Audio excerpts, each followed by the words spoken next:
아마도 우리 청취자 여러분들 오늘 하루 종일 이 시간을 기다리셨을 겁니다. 신율의 뉴스 정면 승부 2부 2주마다 한 번씩 정말 대박 뉴스를 터뜨리시는 분이시죠. 대한민국 최고의 정치 분석가 시대정신연구소의 엄경영 소장과 함께하는 엄경영의 촉입니다. 여러분들 질문 있으시면 우물정공구사호 샵 0945로 문자를 보내주세요. 그럼 제가 엄 소장님께 대신 여쭤보겠습니다. 짧은 문자 50원, 긴 문자 100원의 유료 문자입니다. 앞서 말씀드린 대로 시대정신연구소의 엄경영 소장 나와 계십니다. 어서 오십시오. 네, 안녕하세요. 이재명 가고 조국 온다의 저자 엄경영입니다. 아니 솔직히 그것뿐만이 아니에요. 네. 지금 저 야당 후보들이 엄경영 소장님이 얘기한 170석을 요새 자주 들먹거리면서 막 그 선거운동을 하는 경우도 많아요. 예. 근데 이재명 가고 조국 온다. 근데 이 조국 대표 조국 신당 아니 기세는 만만치 않아요. 정말 이게 쭉쭉 올라가요. 네, 그렇습니다. 현실적으로 지금 조국 대표는 민주당의 원톱 선대위원장이다. 저는 그렇게 생각을 하거든요. 그만큼 선명하게 그러니까 윤석열 정부 또 한동훈 비대위원장 그리고 이제 검찰 이렇게 각을 세우고 있기 때문에 이 선거는 이제 되게 네거티브 각을 세우는 게 굉장히 중요하거든요. 그렇게 해야 사람들한테 알기 쉽고 또 홍보도 잘 되고. 네, 한마디로 팍 찔러주고. 네, 그렇습니다. 그래서 이제 네거티브 선거운동이 주로 인용이 되는데요. 그런 면에서 저는 조국 대표가 전체 야권의 대표처럼 지금 돼 있다. 이제 그런 측면이 가장 큰 것 같고요. 그리고 또 사실 이 조국 대표는 핍박의 스토리가 있거든요. 네, 그래서 이제 이 핍박의 스토리가 이 국민들 가운데 널리 퍼져 있는 언더독 심리를 자극을 해서 일시적으로 조국혁신당의 붐업으로 이어지고 있다. 저는 이제 그렇게 보고 있는데요. 그런 면에서 사실 지금 전체적으로 야권은 트리플 상승세가 나타나고 있다 이렇게 볼 수 있습니다. 트리플이 뭐예요? 네, 일단 첫 번째는 조국 본인의 차기 주자 지지율과 조국혁신당의 약진.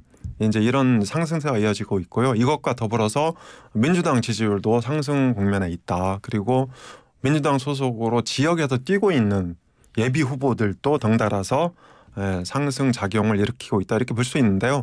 저는 이제 이런 상승세가 계속 갈 거라고 보진 않고요. 이번 주를 기점으로 점차 잦아들 가능성이 크다 이렇게 봅니다. 왜요? 사실 이번 총선을 보면요. 유난히 바람이 많은 총선이었거든요. 그러니까 작년 11월 12월은 이 강서 재보궐선거에서 민주당이 이긴 다음에 이재명의 시대가 열리는 것 같았잖아요. 그런데 이제 그게 한 2달간 반짝 붐업이 됐었고 그다음에 1월 달에는 한동훈 비대위원장이 화려하게 등장을 했다. 이렇게 볼 수 있고요. 그리고 2월 달에는 이낙연 대표, 이준석 대표가 제3지대를 이끌면서 주목을 받았는데요.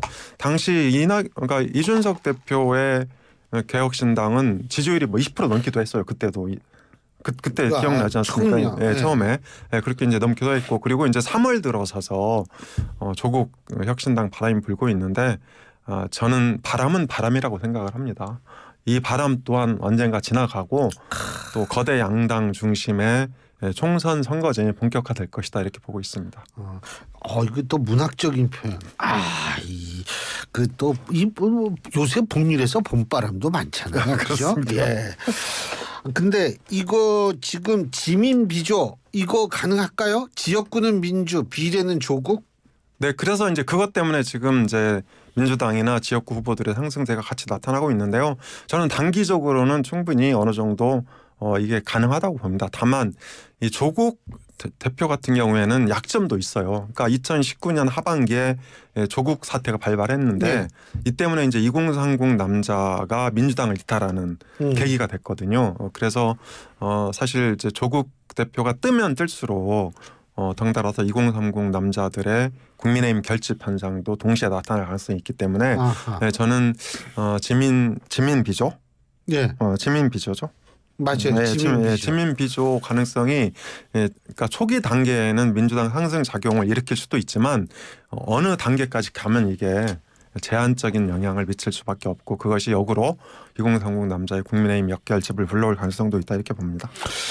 근데 지금 솔직히 그 뭐 김용민 의원하고도 저희가 어제 인터뷰를 했었는데 지민비조 자기는 동의할 수 없다 이런 얘기를 하고 그러고 근데 저는 사실 여기에서 가장 포인트는 뭐냐면 조국 대표는 민주당에 다시 입성하는 게 목표일 거예요. 그죠? 네. 근데 이재명 대표는 그걸 바라지 않을 거 아닙니까? 네, 그렇습니다. 그래서 저는 결국은 이제 총선 결과가 향후 민주당 또는 야권 전체 재편과 연관이 돼 있다고 보는데요. 이를테면 이제 지민 비조를 통해서 조국 혁신당이 의석을 뭐 그 최대 10석까지 그러니까 저희는 그때 8석 정도 7, 8석 네. 예측을 했지 않습니까? 그런데 이제 최대 10석까지 가져가게 되고 민주당이 과반을 못하게 되면 조국 중심으로 민주당이 재편될 수밖에 없다 그렇게 보고 있고요. 다만 민주당이 과반을 넘기고 또 조국 혁신당도 한 7, 8석 이렇게 갖게 되면 이재명 대표 중심으로 민주당이 재편될 가능성이 있다. 그래서 이 민주당의 재편을 놓고 최종적으로 파워 게임을 해야 되기 때문에 민주당 입장에서는 적당한 선에서 이게 이제 지민 비조가 좀 그 약화되는 게 필요한 거죠. 반면에 조국 혁신당은 가능하면 지민 비조를 통해서 비례 의석을 최대한 얻고 그리고 이제 지역구에서 민주당이 과반에 살짝 못 미치는 수준. 그러니까 이런 게 이제 조국 대표한테는 최상의 결과라고 저는 생각을 합니다. 근데 이게 지금 2030의 국민의힘 중심의 결집 이런 말씀 해주셨는데 그렇다면은 어떻게 공정에 관한 문제가 다시 등장할 가능성은 없을까요? 저는 이제 공정에 관한 문제가 지금 실제로 등장을 했죠. 그러니까 이종섭 호주 대사의 출국 논란이 좀 있지 않습니까? 그것도 공정의 문제. 네, 그렇습니다. 문제죠. 그래서 이게 윤석열 정부의 핵심 가치인 공정, 법치 이런 것들을 조금 훼손하고 있고요. 이것이 이제 조국 대표의 부상과 함께 정권 심판론이 재점화되는 어떤 계기를 제공했다 이렇게 보는데 문제는 말씀하신 대로 조국 대표가 부상하면 할수록 이제 그 입시 비리라든지 조국 일가의 어떤 범죄 혐의 예. 그리고 또 조국 혁신당에는 되게 피의자들과 또 뭐 1심에서 이제 유죄 판결을 받은 3년. 황운하 의원 같은 이런 분들이 되게 많이 들어가 있어요. 그래서 저는 이 조국 혁신당이 승승장구하기에는 너무 많은 약점들을 갖고 있다 이렇게 보고 있고요. 그리고 뜨면 뜰수록 이제 공정 정의 이런 논란이 이제 가열되면서 2030의 국민의힘 역결집도 더불어서 나타날 가능성이 크기 때문에 저는 양날의 칼 이런 측면도 같이 있다고 봅니다. 그러면 전체 야권 파이가 커져가지고 조국 신당이 뜨는 걸까요? 아니면 그거 어떻게 봐야 돼요? 저는 이제 그 한동훈 비대위원장이 맨 처음에 그 출범했을 때 여기 와서도 그런 얘기 한 적이 있어요. 그러니까 국민들은 선거 때마다 메시아를 기다린다. 왜냐하면 현실 정치가 너무 실망스럽기 때문에 이 현실 정치를 좀 현실 정치에서 탈출시켜 줄 수 있는 그런 구원자.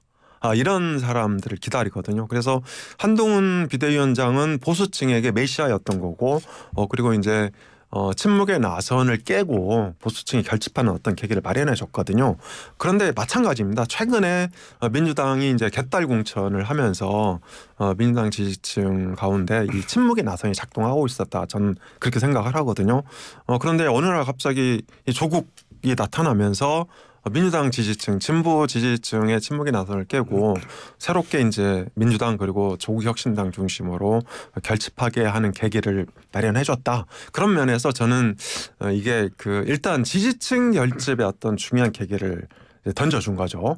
계기를 마련한 거죠. 그런데 다만 조국이라는 사람 자체가 갖고 있는 이 중도 확장 이런 부분에 대해서는 한계가 있다. 그게 사실 중도 확장은 좀 힘들다는 얘기들이 많죠. 네, 그렇습니다. 그래서 단기적으로 이제 붐업을 일으키고 국민들의 관심을 불러 일으키는 데는 성공했지만 이것이 중도 확장으로 나가기에는 다소 저는 거리가 있다고 봅니다. 그러면 한계가 있다 이 말씀이시군요. 네, 그렇습니다. 그렇죠? 네. 그럼 지금이 최대치라고 보세요?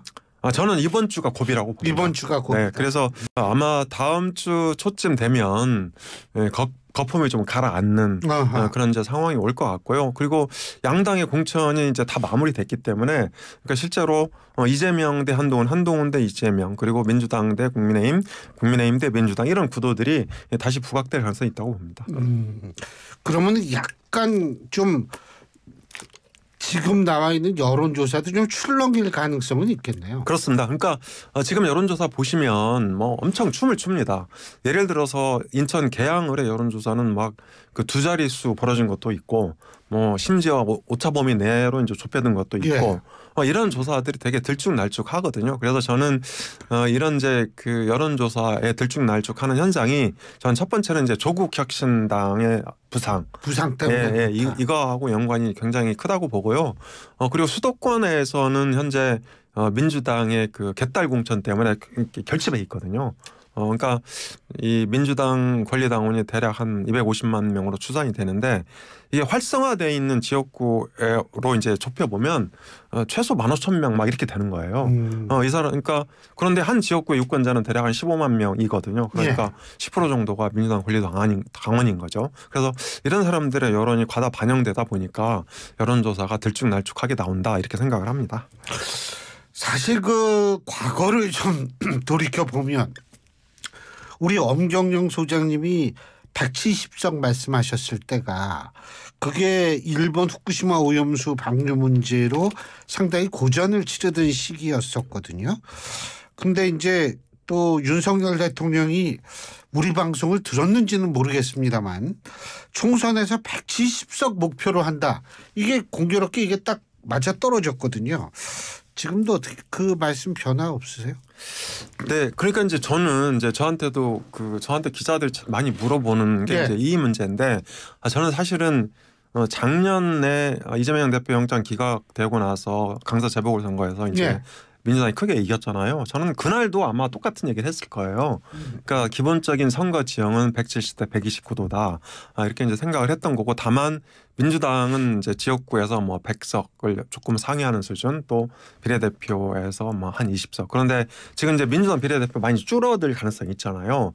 왜냐하면 일단 조국 혁신당이 상당히 가져가고 또 진보당이나 새진보연합 시민사회목 이게 이제 10석 배정이 돼 있으니까 실제로 민주당이 가져갈 수 있는 비례 의석은 대략 한 5개 안팎으로 줄어 있거든요. 그래서 전 민주당 의석이 이제 상대적으로 더 줄 수 있다. 120석에 이렇게 보고 있고 이 선거 지역 문제로 돌아가 보면 그때나 지금이나 거의 변화가 없습니다. 일단 이제 민주당이 정권 심판 얘기를 하는데 이 사실 이 정권 심판은 야당도 포함되어 있는 거거든요. 우리나라의 이 여소야대 이걸 이제 미국에서는 그 디바이디드 거버먼트 그래서 이중 권력 정도 이렇게 이제 해석을 할 수 있거든요. 그래서 정권 심판에는 야당 심판 또는 이재명 심판도 포함이 돼 있다. 그러니까 입법 권력이 거대하기 때문에 그렇습니다.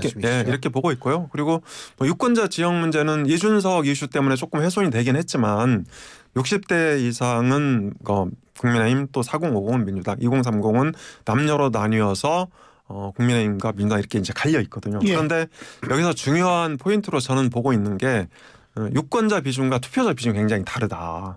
그래서 유권자 비중과 투표자 비중이 다르다 하면 예를 들면 6070 인구 비례에서 6070 이상은 투표 많이 하는데 그렇죠. 그죠? 3040은 그 좀 비슷하지만 투표 안 한다 이 말씀이신 거죠? 네, 그렇습니다. 그러니까 연령별 투표율 양극화가 나타나기 시작한 게 2021년 4.7 재보궐선거 때부터거든요. 그리고 이제 사실 대선 때도 이 지난 대선, 지지난 대선과 비교했을 때 투표율 차이는 별로 없었어요. 0.1%포인트 차이였는데 세대별로 보면 투표율 차이가 굉장히 커졌어요. 지방선거 때는 이제 더 커졌고.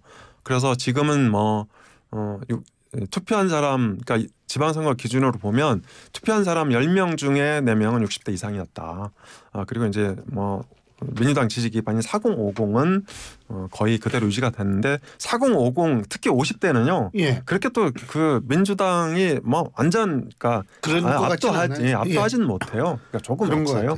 그래서 이런 것이 유지될 가능성이 크기 때문에 저는 여전히 국민의힘 그 우세 가능성이 있다. 그래서 전 170대 129도가 유지되고 있다고 보고요. 다만 최근에 좀 이 여권의 여러 가지 난맥상이 좀 나타나고 있지 않습니까? 예를 들어서 막말 발언이라든지 아까 말씀드린 이종섭 호주대사 출국 논란이라든지 그리고 예. 사실 이 국민의힘이 이제 그러니까 민주당과 총선에서 승기를 잡았던 것 중에 하나가 한동훈 비대위원장이 윤석열 대통령과 차별화했기 때문이거든요.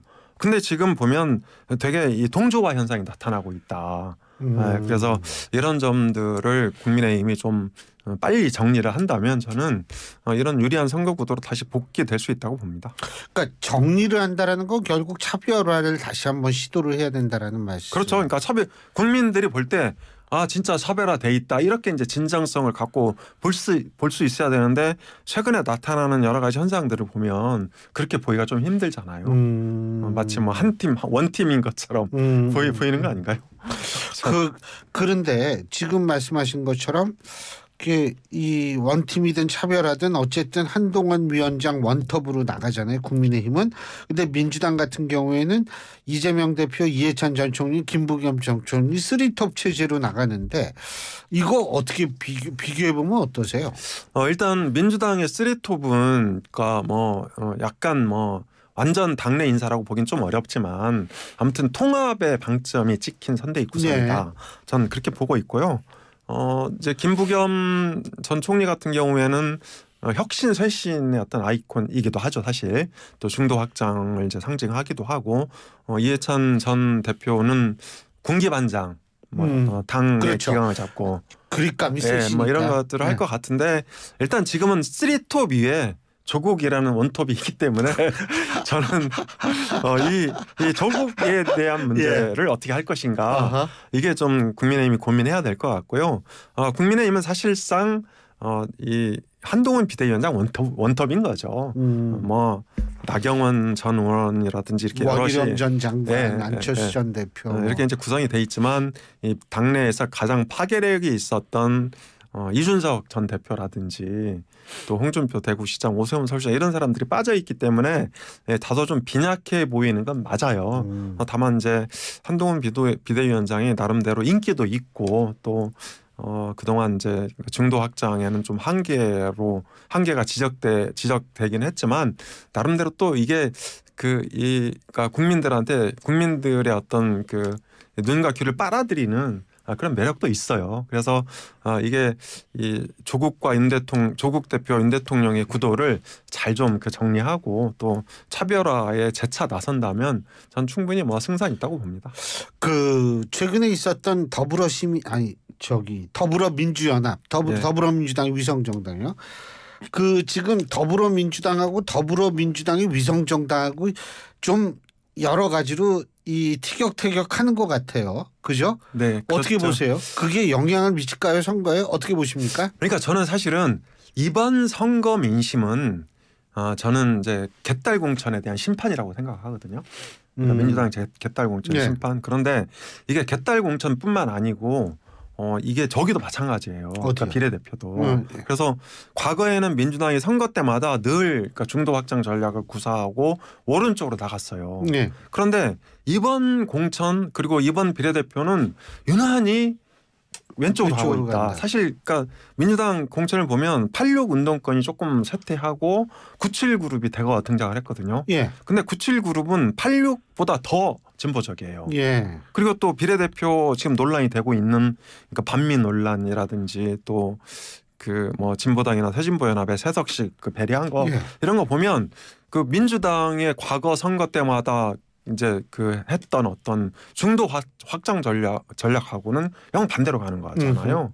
그러니까 민주당은 사실 너무 진보적이어서 문제가 되는 거잖아요. 그래서 이거를 이제 가운데로 가고 오른쪽으로 가야 되는데 거꾸로 간 것들이 되게 문제가 된다. 그래서 지금은 이 조국 원톱 때문에 가려져 있지만 저는 시간이 흐르면 흐를수록 민주당 개딸 공천에 대한 심판 정서가 살아날 거라고 봅니다. 그리고 근데 우리가 또 이 얘기 안 할 수 없는데 개혁신당하고요. 그리고 새로운 미래 좀 관심이 좀 떨어졌는데 상황 어떻게 보세요? 저는 이제 지난번에도 나와갖고 이준석 대표를 아주 좋게 평가한 적이 있죠. 예전부터 좀 그러셨잖아요. 그래서 좋게 당에 남기만 하면 자기 대선 아무튼 평가를 한 적이 있는데 사실 저는 그러니까 개혁신당하고 새로운 미래의 문제는 이 정체성의 문제라고 봅니다. 그러니까 이준석 개혁신당은 정체성을 잃어버렸기 때문에 지금 헤매고 있는 거죠. 그래서 개혁보수 내지는 혁신보수 2030 남정을 대표해 있던 이런 것들이 이제 개혁신당의 굉장히 훌륭한 정체성이었는데 이것을 잃어버리면서 지지율도 표류하고 있다 이렇게 보고 있고요. 그리고 이낙연 대표가 주도하는 새로운 미래는 애초에 정체성이 없었어요. 사실 이낙연 대표가 가장 문제가 됐던 게 이제 이런 정체성 논란인데 혹시 기억나세요? 2020년 총선 때 예. 이낙연 대표가 180석을 얻고도 예. 이재명 대표한테 당권을 줬어요. 예. 아무리 창업이 수성보다 어렵다고 하더라도 그렇게 좋은 조건에서 이제 이재명 예. 대표한테 당권을 뺏기고 말았단 말이죠. 예. 그 이제 정체성을 잃어버렸기 때문이거든요. 그래서 이제 두 당의 문제는 정체성이 문제다 이렇게 생각을 합니다. 알겠습니다. 이야, 오늘 시간 또 금방 갔네요. 오늘 말씀 여기까지 듣겠습니다. 고맙습니다. 네, 감사합니다. 예, 지금까지 엄경영 시대정신연구소장과 함께했습니다.